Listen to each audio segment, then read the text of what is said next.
Sometimes I get weird thoughts that just won't leave my head. For example, Pac-Man sure does eat a lot.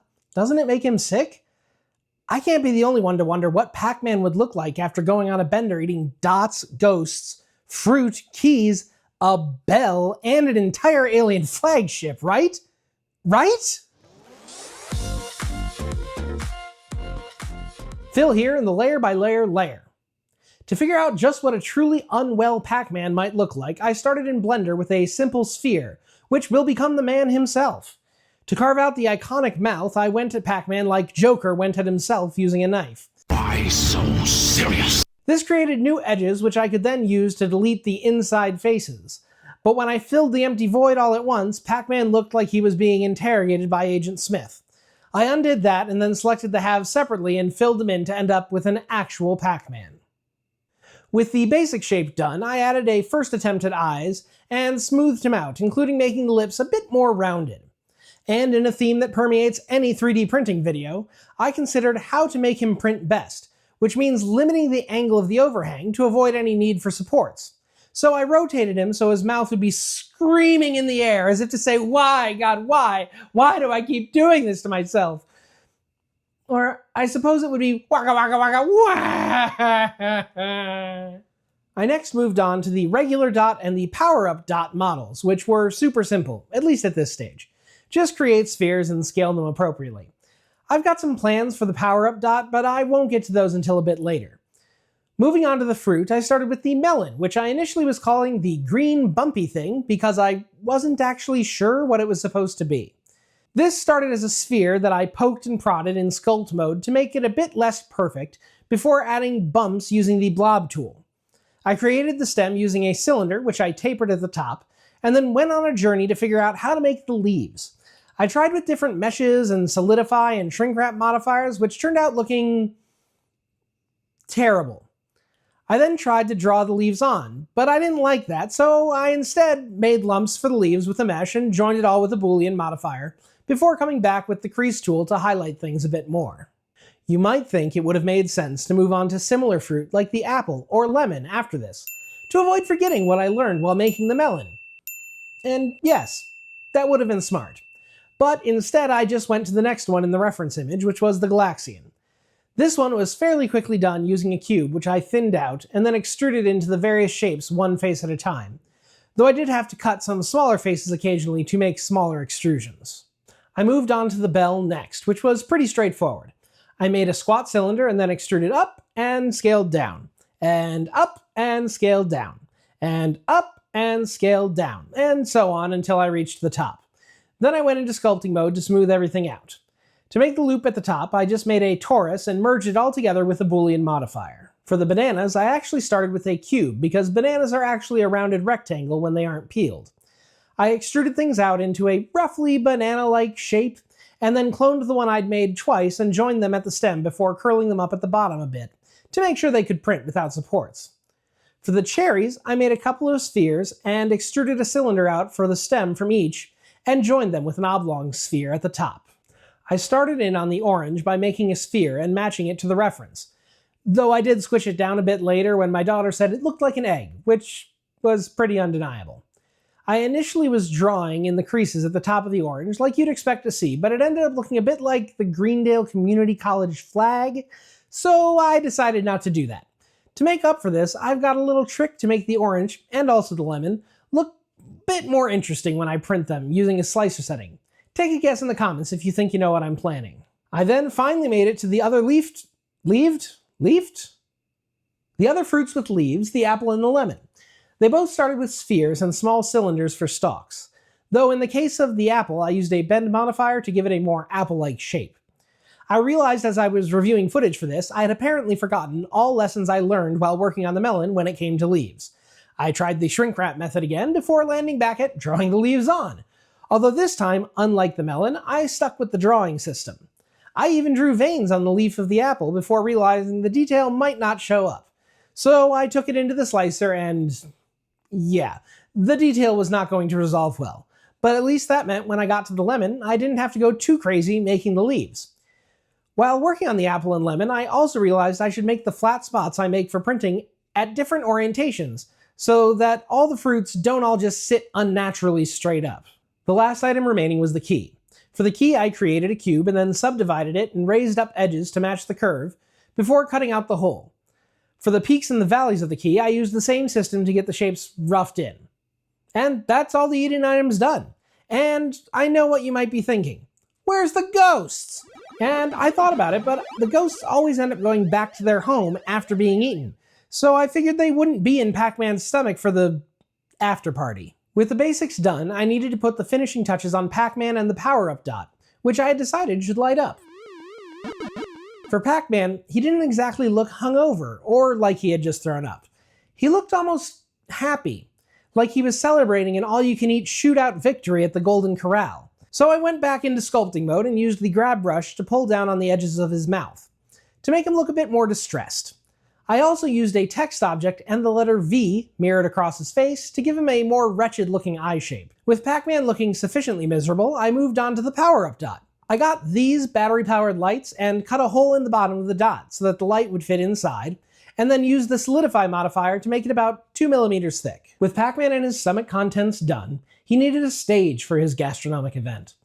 I went with a black floor and a blue wall to match his classic arcade world. I started with a simple cube that I stretched into a rectangle deep enough to seat one of the lights with the power-up dot perched on top like a tiny glowing hat. The back wall was extruded up and out from the same base rectangle, with me planning to split it later in Bamboo Studio. I then cut a small circle for the light to seat into in the bottom portion, and just like that, everything was ready to head to the slicer. I was looking for super high quality prints, so I started out with the 0.08mm high quality preset. I also switched the wall generator to which is generally better for organic prints. To limit the number of prints needed while having no extra filament changes, I turned to the print by object print sequence. What this does is print one item at a time, which means there's just one filament change per color. To start, you have to set each item to the expected filament and group items of the same filament together. Once they are next to each other, you select all the items of the same color and merge them so that they count as a single object in the slicer. With all that done, you go to Others, Special Mode, Print Sequence, and select Print by Object.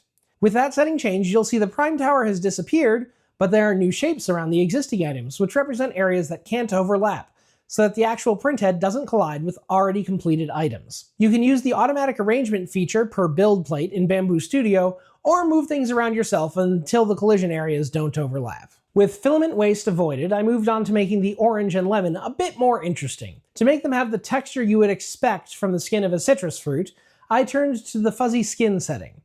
I set the point distance to 0.2 and the skin thickness to 0.1, and they printed out with a very subtle but noticeable texture, which I absolutely love. Give this video a like if you want to see a more in-depth video about the fuzzy skin setting. With the fruit fuzzied, I cut the back off of the scenery portion and created hexagonal pegs to allow for gluing them together more easily. Although I realized while I was writing this that the easier thing to do would be to just color the back wall blue so that it would only have a single filament change and be a single print with no gluing.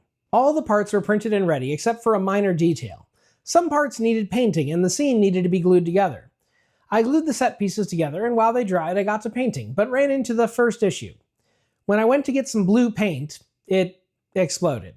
I blew myself. There's got to be a better way to say that. And everything else. After cleaning it up and cleaning the clogged bottle, I was able to get down to the actual painting. I painted the leaves of the various fruits green, the cherry stems brown, and then the bumps of the melon a lighter green. The key was painted blue, and then I painted the non-yellow parts of the Galaxian blue and red.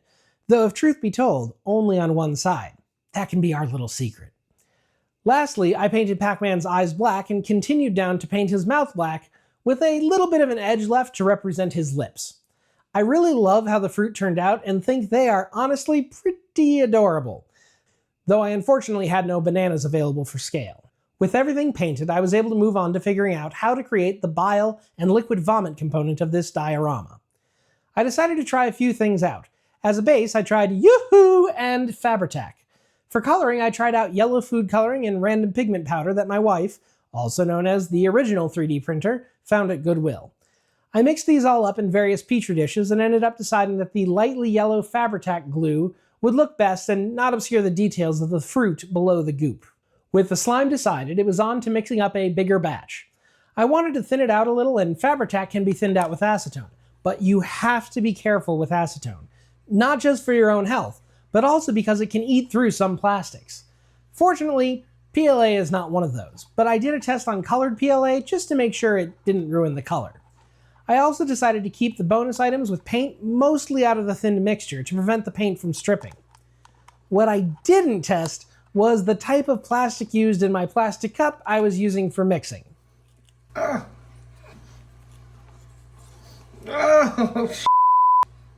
And that's why the rest of this video either shows paper covering the workstation or a gray cutting mat, because the process of cleaning things up basically destroyed my existing cutting mat. This may be the first time this has ever been said, but with a new and better plastic container, I got back to mixing up the vomit. Ew. Thankfully, the glue came in a 2-pack, so I had plenty of bile supplies, link in the description below. With just a touch of acetone, it was sufficiently thinned out, and I slowly added in pigment until it was a light yellow. I then dumped the whole batch of dots in and mixed them around to coat them all, and then dumped it all out on the ground and sculpted the pool of sick a bit. I also dipped the power-up orb into the goo to get it covered while not getting it stuck down to the floor, which will allow it to be lifted up to turn on and off the light or replace batteries as needed. With the regular dots situated, I then embedded the various bonus items in and mixed up a new batch of bile without acetone and covered those items up. With the remaining mix, I gooed up Pac-Man's mouth and added stringing and glooping going to the pile as well. And with that dried, I just insert the flashing light, which fits absolutely perfectly, put on its power-up orb tiny hat, and it's off to the Glamshots.